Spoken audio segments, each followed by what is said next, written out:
इस समय पीडीपी के विधायक वहीद परा सर मेरे साथ है। नेशनल कॉन्फ्रेंस जो है स्टेटहुड की मांग को लेकर विरोध प्रदर्शन जो है उन्होंने हाउस के बाहर किया, किस नज़रिए से आप देख रहे हैं? देखिए, मीडिया के लिए करते हैं और प्रोटेस्ट करनी हो, फॉर्मल प्रोटेस्ट रजिस्टर करना है, आप पार्लियामेंट में करिए, आपके लोग वहाँ पे हैं, 5 पार्लियामेंट मेंबर साहबान, ऐसा तो कुछ फॉर्मली नहीं हुआ। यहाँ पर चीफ मिनिस्टर साहब जब मिलते हैं दिल्ली में ऐसी बात नहीं करते हैं। और ऐवान में करिए, कल गवर्नर्स एड्रेस था, उसमें मेंशन नहीं था स्पेशल स्टेटस का या स्टेटहुड का। अब बाहर प्रोटेस्ट करेंगे, आज ऐवान में प्रोसीडिंग शुरू हुई, उसमें प्रोटेस्ट करिए, उसमें आप फॉर्मली रेज करिए कि स्टेटहुड रेस्टोर होना चाहिए। I think government of Jammu and Kashmir is reconciled with the union territory order, normalising everything and not sincere for the cause of restoration of statehood or 370 unfortunately। Sir, Congress जो है वो लगातार जो है स्टेटहुड की मांग को लेकर जो है सड़कों पर हमें देखने को मिली, दिल्ली तक जो है वो नजर आई, लेकिन नेशनल कॉन्फ्रेंस जो है उस तक जो है आवाज़ नहीं पहुंचा। नेशनल कॉन्फ्रेंस इस कॉज में सिंसियर नहीं है। They are trying to normalize and be keep good relations with BJP.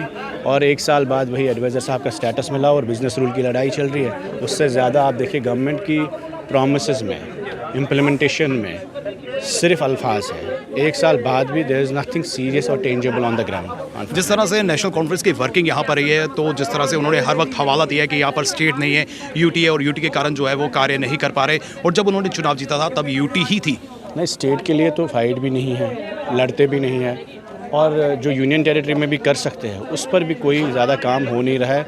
Under special assistance scheme 300 crore का ज़ीरो अभी तक इनका इम्प्लीमेंटेशन है। तो जब आप एक्सपेंडिचर ही नहीं है, आप काम ही नहीं कर पा रहे, तो ज़्यादा स्टेट भी होगी तो क्या ही कर लेंगे। नेशनल कॉन्फ्रेंस के विधायकों का हमेशा ये कहना है कि उनके पास 5 साल का समय है और जब वो पब्लिक में जाएंगे तो अपनी रिपोर्ट कार्ड जो है वो लेकर जाएंगे।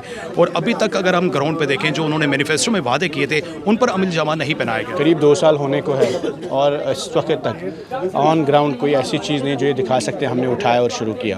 अभी तक ऐसा कोई काम नहीं तो किया। आप मानते हैं कि नेशनल कॉन्फ्रेंस जो है फेलियर रही? Government is not sincere and इनकी नीयत और इनकी इम्प्लीमेंटेशन पर कोई भी सीरियसनेस नहीं है ग्राउंड पे, और कोई भी चीज़ सीरियसली परस्यू नहीं कर पाते। बहुत बहुत शुक्रिया सर, आपने हमें इस तरह से वहीद परा की बात करें, उन्होंने साफ तौर पर कहा कि नेशनल कॉन्फ्रेंस जो है वो बिल्कुल भी सीरियस नहीं है। और जिस तरह से स्टेटहुड की बात करें तो स्टेटहुड जो है वो जम्मू कश्मीर को ज़रूर मिलना चाहिए, लेकिन नेशनल कॉन्फ्रेंस की बात करें तो वो सिंसियर जो है वो किसी भी पहलू में नज़र नहीं आती है। फिलहाल करण सिंह और मुझे यानी कि रितेश गुप्ता को दीजिए इजाज़त। नमस्कार।